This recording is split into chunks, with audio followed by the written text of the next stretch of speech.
अस्सलामुअलैकुम, welcome back to सीख लो। तो आज है हमारी HTML की आखिरी क्लास। इसके बाद हम HTML को नहीं देखने वाले, इसके बाद हम CSS के लेक्चर्स को सुनने वाले हैं। तो आज की क्लास के अंदर मैंने आपको बताया था कि एक डिटेल्ड वीडियो होने वाली है हमारी टेबल्स के बारे में, टेबल्स को कैसे क्रिएट करना है और उनके अंदर डाटा कैसे एंटर करवाना है। तो बेसिकली सबसे पहले टेबल्स होते क्या है, तो अभी आप लोग अपनी स्क्रीन पे देख सकते हैं। तो ये एक टेबल है जो कि आप लोग देख रहे हैं। इसके अंदर ये ग्रोसरी की लिस्ट का टेबल एक मैंने क्रिएट किया है। तो इसके अंदर हमें क्या क्या चीजें मिल सकती हैं, आप देख सकते हैं कि इसके अंदर कुछ आइटम्स हैं जिनकी प्राइसेस दी हैं और क्वांटिटीज दी गई हैं। तो इनको आप टेबल्स में ही क्यों इस्तेमाल करें, इस तरह का जो हमारे पास डाटा होगा उसको टेबल्स में ही क्यों लिखना है। तो खुद ही सोचिए कि अगर इसको मैं बुलेटेड लिस्ट के अंदर लिखता तो ये कितना अजीब और एक बुरा लगता। बुलेटेड लिस्ट के अंदर तो ये ऐसी चीज अच्छी नहीं लगती। इनको वेल ऑर्गेनाइज करने के लिए हमें टेबल्स को यूज करना पड़ता है। और वैसे भी आप अपनी डेली लाइफ में बहुत सारे टेबल्स का यूज देख सकते हैं। तो टेबल्स क्या होते हैं? टेबल्स होते हैं भाई डाटे को रिप्रेजेंट करना in the form of rows and columns. Rows के अंदर और कॉलम्स के अंदर आप अपने डाटे को रिप्रेजेंट करते हैं। तो सबसे पहले रो क्या होती है? रो का अगर आप लफ्जी मतलब देखते हैं तो कतार यानी कि लाइन एक कहा जाता है। तो इस टेबल के अंदर जो रो है वो कौन सी है? जो हमारे एक्स एक्सिस पे जो भी हमारे पास एक लाइन आएगी उसको हम कहेंगे कि ये हमारी रो है। तो बेसिकली हम सबसे पहले रो को ही क्रिएट करते हैं टेबल के अंदर। उसके बाद कॉलम्स को हम क्रिएट नहीं करते, लेकिन कॉलम के अंदर जो हमारे पास डाटा होता है डायरेक्ट उस डाटे को हम एंटर करवा देते हैं और वो इन द फॉर्म ऑफ कॉलम्स हमारे पास सामने प्रेजेंट हो जाता है। बाकी की बातें हम जाके अपनी स्क्रीन पे करते हैं और आज के लेक्चर को स्टार्ट करते हैं। तो टेबल को लिखने का सबसे पहला जो एलिमेंट है हमारे पास वो हमारे पास टेबल का ही एलिमेंट है। टेबल का जो डाटा है इसी के अंदर हमने लिखना होता है। तो कैसे लिखते हैं? तो बेसिकली टेबल के अंदर जाके हमें एक और एलिमेंट लेना पड़ता है रो का। टेबल रोज को कहते हैं। तो TR उसका एलिमेंट है, T फॉर टेबल और R for row. Table row हमने ले ली है। यहां तक आपने समझना है कि अभी टेबल के अंदर आपने एक रो ली है, अभी उसके जो कॉलम्स हैं वो नहीं डिफाइन। तो कॉलम्स को हम डिफाइन भी नहीं करते, हम TD एक एलिमेंट है हमारे पास जो है टेबल डाटा। टेबल डाटा के अंदर हम उसके कॉलम्स की वैल्यूज लिख देते हैं। वो कैसे लिखते हैं वो मैं आपको बताता हूं। अब फर्ज करें कि हमें एक ग्रोसरी की लिस्ट क्रिएट करनी है। तो सबसे पहली जो चीज हमारे पास होगी वो कौन सी होगी? उस ग्रोसरी लिस्ट में सबसे पहला जो कॉलम होगा उसके अंदर हम उसका नाम लिखेंगे, उस आइटम का नाम। तो क्या लेने जा रहे हैं हम सबसे पहले देख लेते हैं। तो हम लेने जा रहे हैं ब्रेड। ठीक है, ब्रेड उसका नाम हमने लिख दिया। उसके बाद अगले कॉलम के अंदर कौन सी चीज आ सकती है? अगले कॉलम के अंदर उसका अगला कॉलम देने के लिए दोबारा TD लेंगे। अगले कॉलम के अंदर उसकी प्राइस आ सकती है। तो प्राइस उसकी क्या हो सकती है? रुपीस कितने हो सकते हैं भाई? 50 रुपए की आ जाती है। ठीक है, उसके बाद तीसरे कॉलम के अंदर क्वांटिटी उसकी हो सकती है। तो क्वांटिटी को कैसे लिखना है? मतलब कि तीसरा कॉलम है तो TD तीसरी दफा लिया हमने। क्वांटिटी कितनी कितनी ब्रेड्स लेनी है आपने? एक लेनी, दो लेनी, जितनी भी लेनी है। ठीक है, इसको मैंने लिख दिया। अभी हम TR के अंदर ही हैं। ये हमारा एक TR मतलब कि हमने एक आइटम लिख दिया। एक रो के अंदर एक आइटम आ गई है।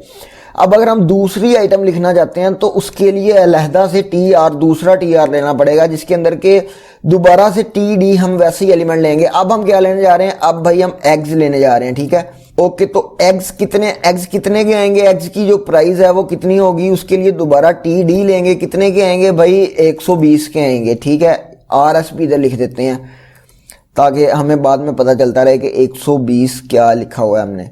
ओके, तो दूसरा एलिमेंट भी हमने लगा दिया। दूसरा जो कॉलम था उसकी वैल्यू भी लिख दी। तीसरा जो है उसके अंदर हम क्या लिखने वाले हैं? उसके अंदर हम लिखने वाले हैं उसकी क्वांटिटी। तो कितनी क्वांटिटी हमें चाहिए? हमें 12 पीसी चाहिए, 1 दर्जन अंडे लेने हैं। ठीक है, 1 डजन।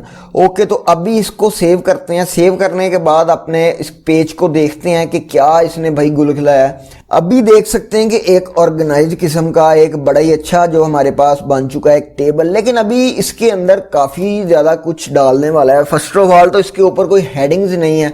तो हेडिंग्स के साथ ही हमें पता चलेगा कि ये आखिर क्या है। अब जैसा कि ये 2 है और ये 12 है, ये एक यूजर को पता नहीं चल सकता कि ये क्या लिखा है, ये 2 और 12 ये क्या चीज है। अभी हमें तो पता है क्योंकि हम तो कोडिंग कर रहे हैं।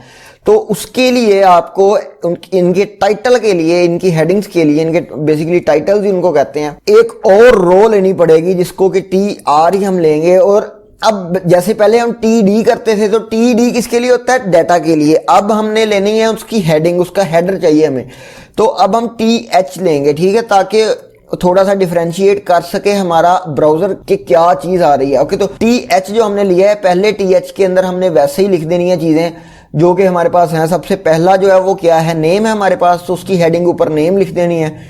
उसके बाद दूसरा टी एच मैंने लिया है, उसके अंदर क्या आ रही है भाई, उसकी प्राइस आ रही है। और तीसरा टी एच उसकी जो दे रहा है वो दे रहा है हमें क्वांटिटी।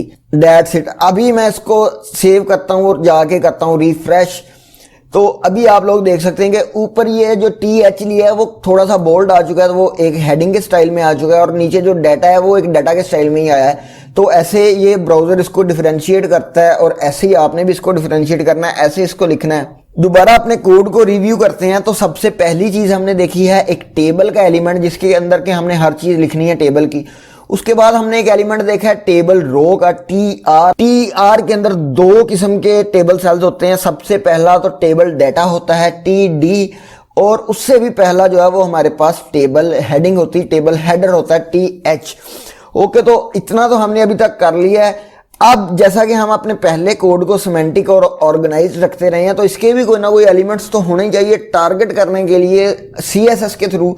दो फायदे होते हैं, एक तो आप सीएसएस के थ्रू टारगेट कर सकते हैं, और दूसरा आपका कोड काफी ज्यादा सिमेंटिक रिचनेस जो है वो प्रोवाइड करता है आपको। तो अभी तक जो इसका हेडर है वो इतना इसका हेडर है, ठीक है। तो जैसे हम पहले हेडर यूज करते रहे हैं ना अपने कंटेंट के लिए, वैसे ही एक टेबल का भी हेडर होता है, जिसको कि बोलते तो टेबल हेडर है, लेकिन उसका जो एलिमेंट है वो टी हेड है। ओके, तो टी हेड के अंदर हम अपने इस सारे के सारे कोड को कट पेस्ट कर देंगे। तो टी हेड के अंदर ये सारा कुछ आ चुका है हमारे पास। उसके बाद बात करेंगे अब टी बॉडी की। तो जैसा हमने टी हेड दे दिया है, इसी तरह इसका दूसरा एलिमेंट हमारे पास होगा टी बॉडी, टेबल बॉडी।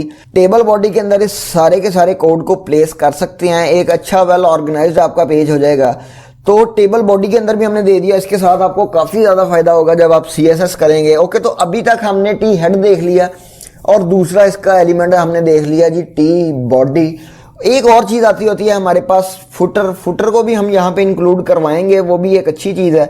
तो अभी आपने देखना है कि मैं यहाँ पे दरमियान में, यहाँ पे टी हेड और टी बॉडी के दरमियान में भी अगर फुट को, टी फुट है उसका नाम फुटर का, तो टी फुट को अगर मैं यहाँ पे भी प्लेस करवाता हूँ ना, तो वो हमारे कोड के एंड पे ही आएगा। अभी इसके एलिमेंट्स पहले लिखते हैं। तो कौन सा पहला एलिमेंट होता है, टी आर। तो टी आर हमने लिख लिया। उसके बाद उसके अंदर कौन से लेते हैं हम टैग्स, तो टी डी का एक टैग है जिसके अंदर के, अब ये सारी चीजें एंड पे आएंगी। तो एंड पे आपको पता है क्या क्या चीजें आती हैं। एंड पे आपका एक तो जितनी भी क्वांटिटीज होती हैं उनका एंड पे आ जाता है कि इतने क्वांटिटीज हो गई हैं, और बाद में प्राइस आ जाती है कि भाई ओवरऑल प्लस करके इतनी प्राइस हो जाती है। तो उन्हीं चीजों को एंड पे हम टी डी के अंदर, जो टी फुट है उसके अंदर हम इंक्लूड करवाने वाले हैं। तो सबसे पहला जो हमारा था वो यहाँ पे आप देख सकते हैं नेम का था। तो नेम को तो अगर मैं प्लस भी करता रहूं तो तीनों नेमों को तो हम नहीं ऐड कर सकते, तो उसकी जगह हम यहाँ पे लिख देंगे ऑल मैंने लिख दिया। अब दूसरी चीज थी हमारे पास प्राइस। तो प्राइस हमने कितनी लगाई है, एक की लगाई है 120, और दूसरी की हमने लगाई है जी पता नहीं 50 लगाई है शायद। तो उनको भी हम प्लस करके यहाँ पे लिख देंगे, तो वो हमारे पास कह लेंगे एक टोटल प्राइस आ जाएगी। फुटर के अंदर इस तरह की चीजें ही हम लिखते हैं। ओके, तो कितनी प्राइस हमारे पास हो जाएगी, आप प्लस कर सकते हैं, 170 हो जाएगी हमारे पास प्राइस। ओके, उसके बाद अगर हम क्वांटिटी की बात करते हैं, तो क्वांटिटी को तो हम ऐसे प्लस नहीं कर सकते, क्योंकि दो एक तरह की चीजें ही प्लस हो सकती हैं, दो अलग-अलग चीजें तो नहीं प्लस हो सकती। तो उसकी जगह पे हम यहाँ पे NA लिख देंगे, ठीक है। NA हमने यहाँ पे लिख दिया। अब इसको मैं सेव करता हूँ, और अब जाके करते हैं अपने टेबल को रिफ्रेश।